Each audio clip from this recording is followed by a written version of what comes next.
Tussaud studio in Paris during the French Revolution.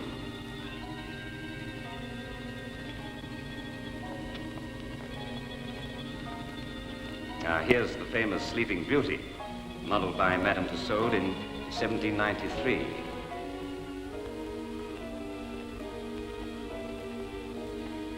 Morning, George. Morning, sir. Now, over here, we have a very interesting tableau. Now, this one shows the execution of Mary, Queen of Scots at Fotheringay in 1587. Will you come this way?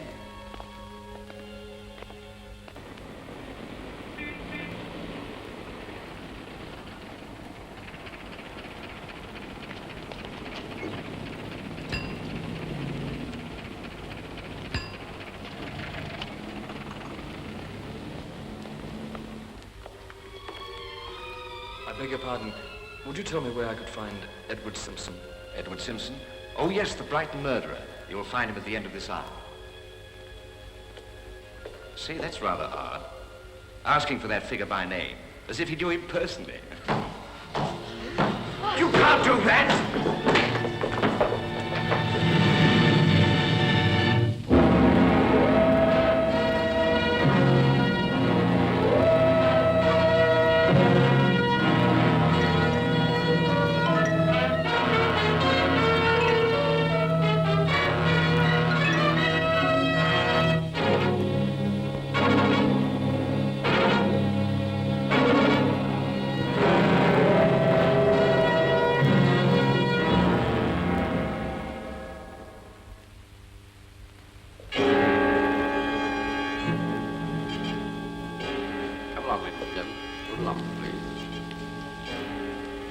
Means of identification, sir? Thank you. Mr. Alan Roberts, Bank of England. I hope you realize, Mr. Roberts, that your refusal to explain this extraordinary action could prove rather embarrassing. I've already told you it was merely an angry impulse. If you have any intention of detaining me, I should like to call my solicitor. Do you wish to press charges? No. Not if Mr. Roberts is willing to pay for the damages. I imagine they'd be in the region of about £10. I'll send you a check. Angry impulse. I could have got more information out of this dummy. Edward Simpson, the Brighton murderer, hanged for the murder of his wife 30 years ago on the evidence of a pair of broken spectacles. Well, Mr. Simpson is certainly not unique. Oh, on the contrary, quite distinctive. Neck broken twice in 30 years. Once by rope, now by a walking stick. Yes, I'm afraid the old boy's been having rather a bad time of it lately. Had his glasses broken last week by accident, and now this. Evidently, lightning strikes twice with Mr. Simpson. Placard says broken glasses sent him to the gallows. Yes. As a matter of fact, I'm having the original prescription refilled. Wherever possible, we try to dress them in their own clothing and personal effects. Of course, the murder weapon's a duplicate. The original one's at Scotland Yard. That face certainly looks familiar. It should. He is perfect double for Mr. Roberts. Inspector might be very interested to try and discover what made young man attack White's figure.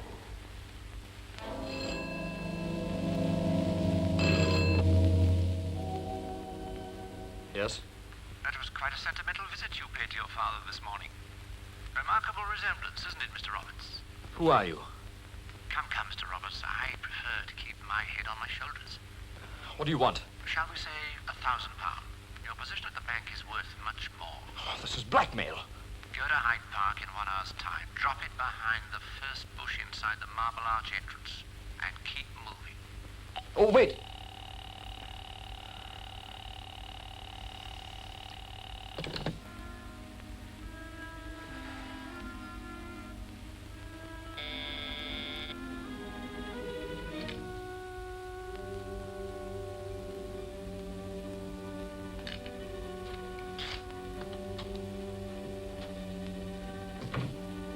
Miss Dawson, please get me £1,000 in small bills from my personal account.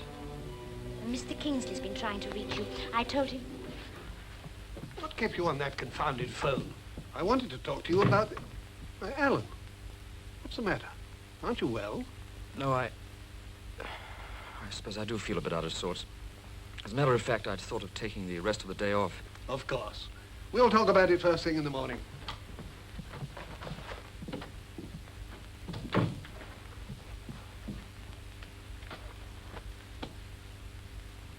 Thank you, Miss Dawson.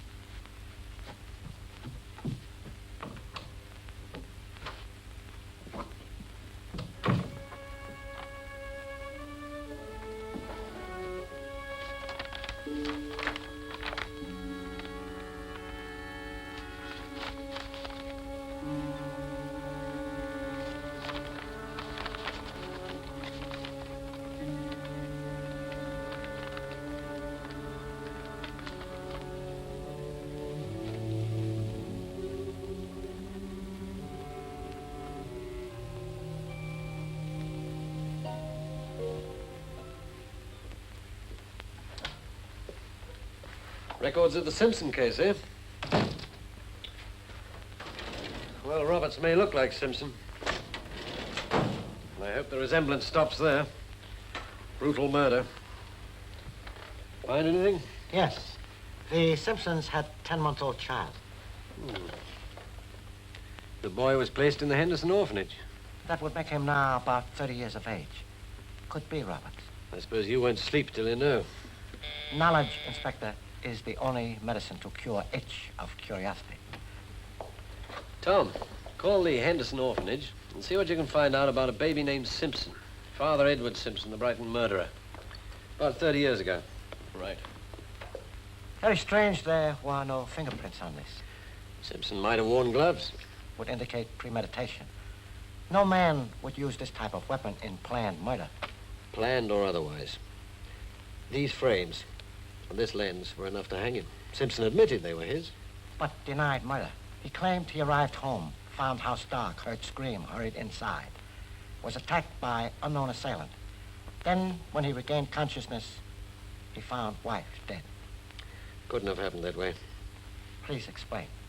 The frame of Simpson's glasses was found in his wife's hand. Pieces of shattered lens all over the place, but one lens, unbroken beneath her body. It's obvious what happened. What did happen? She must have put up a struggle.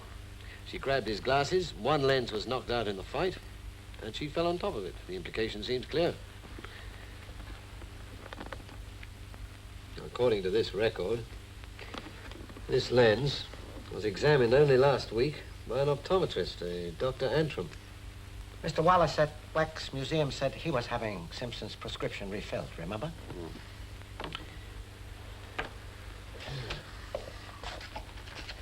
According to the orphanage records, a baby named Alan Simpson was adopted by Joseph and Elaine Roberts. So, Alan Roberts is really Alan Simpson, Edward Simpson's son. Evidently, young Roberts only recently learned of relationship with Simpson. The orphanage told me Roberts checked with them this morning. But that was the second inquiry they had today. The first was made by Dr. Antrim. That's the optometrist who examined the lens. Dr. Antrim. I assure you, Mr. Chen, there must be some mistake. I didn't know Edward Simpson had a son. When did you say this inquiry was made? About 10 o'clock this morning, Dr. Antrim. Oh, that's easy to disprove. Today is my day at the clinic. I was there from 8 to 12. Some 30 patients can testify to that. But according to record, it was you who checked this lens at Scotland Yard. Yes. As you can see, this lens is completely shattered. Mr. Wallace from the Wax Museum insisted that I use Edward Simpson's original prescription. I suppose it must seem strange making glasses for a man who's been dead for 30 years. Also, very strange that certain person used your name to check dead man's son's background at Henderson Orphanage. Yes. By the way, where is the son, Mr. Chan? I'm informed he is employed at Bank of England. Bank of England? That proves I made no inquiries at the orphanage. There was no need. Would appreciate explanation of that statement. If I had known Edward Simpson had a son working at the bank, I could have asked one of my patients, John Kingsley, an important man there. He was Simpson's friend, an executor of his estate. He could have told me anything I wanted to know. Most grateful for information, Dr. Antrim. I shall now visit Bank of England. Good day.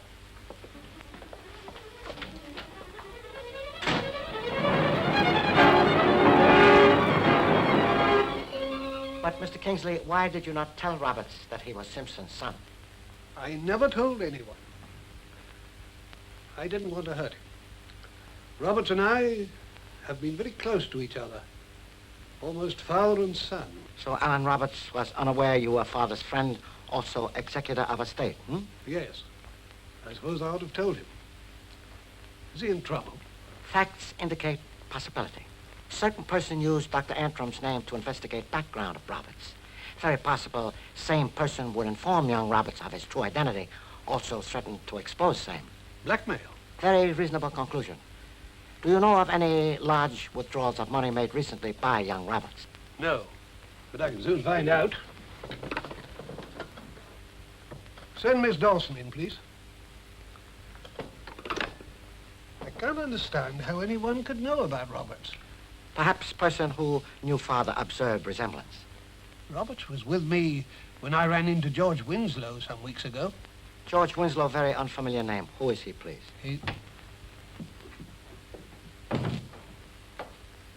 Miss Dawson, has Mr. Roberts made any large withdrawals lately? You may speak freely.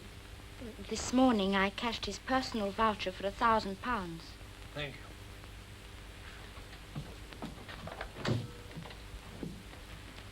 Seems you were right, Mr. Chan. But you have not yet told me who is George Winslow. Winslow? He was Simpson's solicitor. But, it's absurd to think of blackmail in connection with George Winslow. Yes? Mr. Chan to see you, sir. Oh, show him in.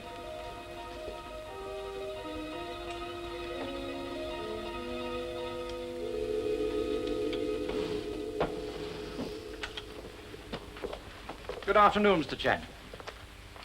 What can I do for you? It is said 1 hour's conversation with superior person is better than many years' study. But request only a few minutes of your time to discuss mutual friend. What friend? Alan Roberts. I hardly know him. What about him? Am informed he is son of old client of yours, Edward Simpson. Simpson, the Brighton murderer. You mean Roberts is his son?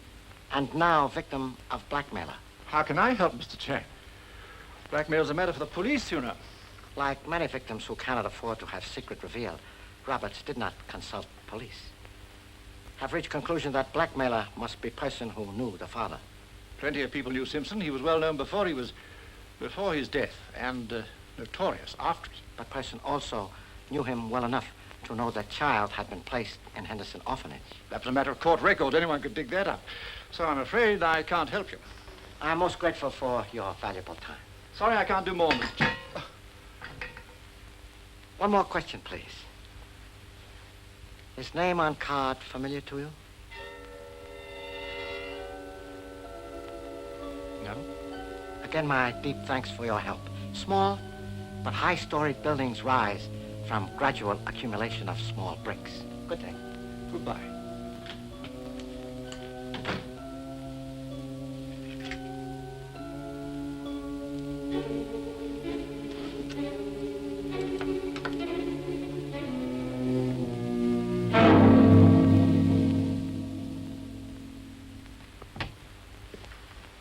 Still looking at Simpson's records?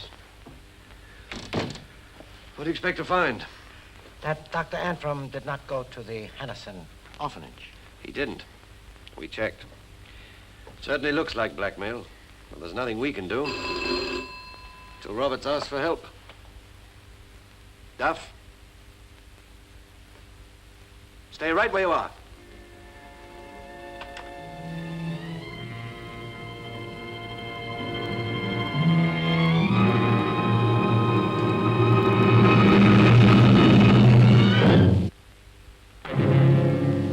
This when I came to pick up the glasses for Simpson's effigy. Did you touch anything? Well, of course not. After all, I've been round murderers now for so many years. You might say it's second nature with me. May I ask, how did you call Inspector Duff? Well, I just picked up the telephone. In that case, if there were no fingerprints before, we now have some. Have you checked everything for prints? Yes, sir.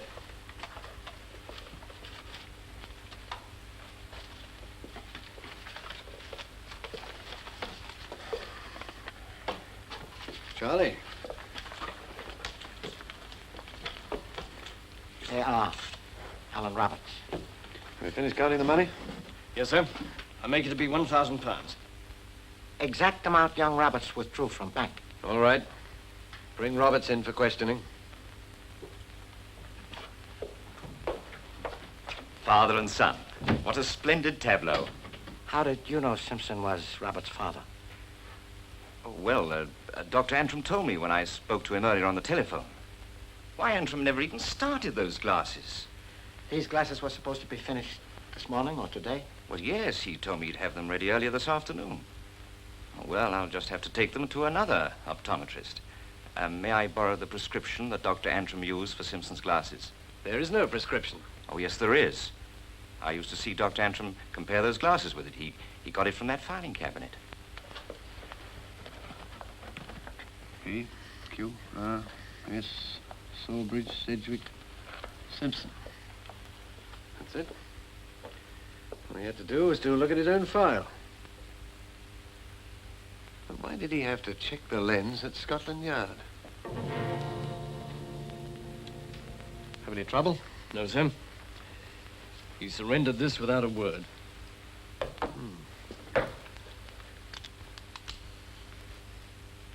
Fully loaded, not fired recently, if at all. It's never been fired. We'll let ballistics prove that. Have them check it against the bullet from Antrim's body. Sit down, please.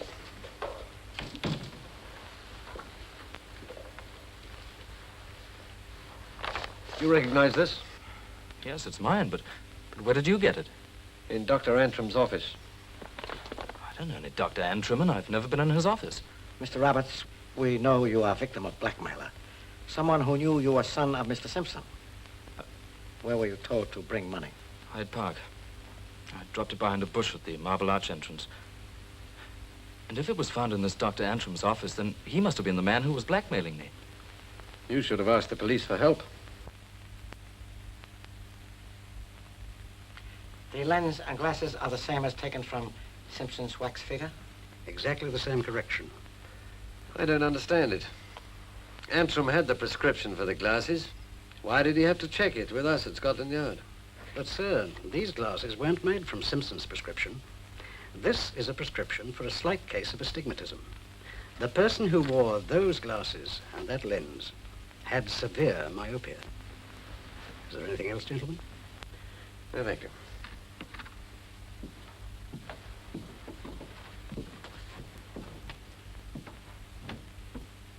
Clouds are now clearing, Inspector. Glad you think so. Glasses used on Simpson's wax figure were copied from original in Scotland Yard. Dr. Antrim observed difference between these and prescription of late Brighton murderer. He checked observation by inspecting lens in Scotland Yard. Then he knew. But these glasses did not belong to Simpson. And since lens was found beneath wife's body, Simpson was telling truth. That wife was dead when he found her. But why did he admit at the trial that they were his? Since frames were his, he did not question lens. And Simpson's figure has been wearing the murderer's glasses for 30 years. Real murderer probably substituted a pair of own glasses to avoid suspicion if comparison were made with lens. However, he did not allow for 1,000,000 to 1 chance that glasses would be taken to only man who could prove they were not Simpson's, Dr. Antrim. But why was Antrim killed? If murderer was patient of Antrim's? Could have been a very valuable bit of knowledge. Evidently, Antrim's price was too high. Well, here is our receipt. Simpson's clothing and personal effects were purchased from a John Kingsley. Including glasses? Yes, they're listed. May we borrow this? Well, of course. Well, all he needs now are his glasses, and he'll be back in business. But you will not, Mr. Wallace. That is, not with Mr. Simpson, because he is innocent. Yes. This receipt bears my signature. But I had no idea that Simpson's clothing and personal effects were to be sold to the waxworks. Why, I would never have permitted it. Mr. Kingsley, among those personal effects was a pair of glasses. Do you remember them? Of course I do. I ordered them from Dr. Antrim for Mr. Simpson after his arrest. And you sold those glasses after Simpson's execution? Yes, with his other belongings. I was his executor. Actually, there was no need for one. His estate had vanished some time before. Was Simpson aware of his financial condition? Apparently not. He was planning a venture with me which required an extensive investment. He even arranged for Winslow to meet us with his account books for the purpose of liquidating his holdings. And when did you learn that Simpson would not be able to meet his financial commitments? After Simpson's death, Winslow handed his books over to me. Simpson couldn't have invested in a penny newspaper. And then the meeting that had been arranged between Winslow and Simpson never took place? No, it did not. I arrived at Simpson's house, found him in a state of shock, kneeling over his wife's body. And when did Winslow arrive? He didn't get there at all. He was involved in an automobile accident 2 streets from Simpson's home and was taken to the hospital. Why have Simpson's glasses suddenly become so important? Because they are not Simpson's. I'm afraid I don't understand. If they aren't Simpsons, to whom do they belong? To the man who murdered Simpson's wife. But that's ridiculous. They must be Simpson's glasses. They match the lens that was found beneath his wife's body. Why, if it hadn't been for that lens, I could have got him off scot-free. Well, then, in your opinion, he was guilty. My dear Mr. Duff, my opinion didn't matter. Simpson was convicted by a jury. But he was not only my client, he was an intimate friend, and I did my best to defend him. But the evidence was overwhelming. That evidence, Mr. Winslow, helped to incriminate an innocent man. The lens found beneath Mrs. Simpson's body was not Mr. Simpson's. That's incredible. Simpson admitted it was his. He thought it was his because the frame was his. Simpson did not know his wife's murderer also wore glasses. Gentlemen, what has all this to do with Dr. Antrim's death? Dr. Antrim is the only person who knew identity of Mrs. Simpson's murderer. Same murderer also tried to blackmail young Roberts. Then the man who killed Mrs. Simpson also killed Dr. Antrim. What do you expect to get from the records of an automobile accident that happened 30 years ago is beyond me.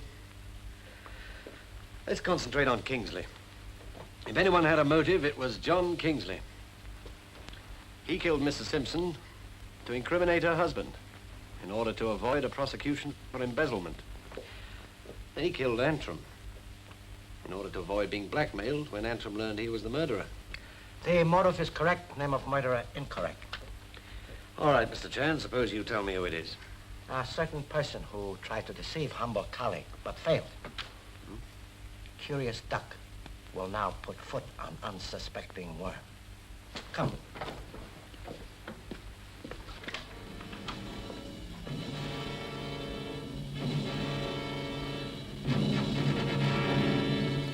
Well, this is a novelty.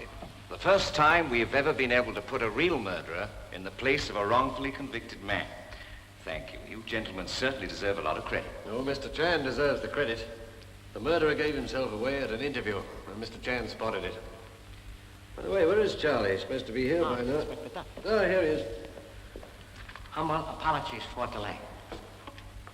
Mr. Wallace, key to gallows. Thank you, Mr. Chan. This will complete his wardrobe.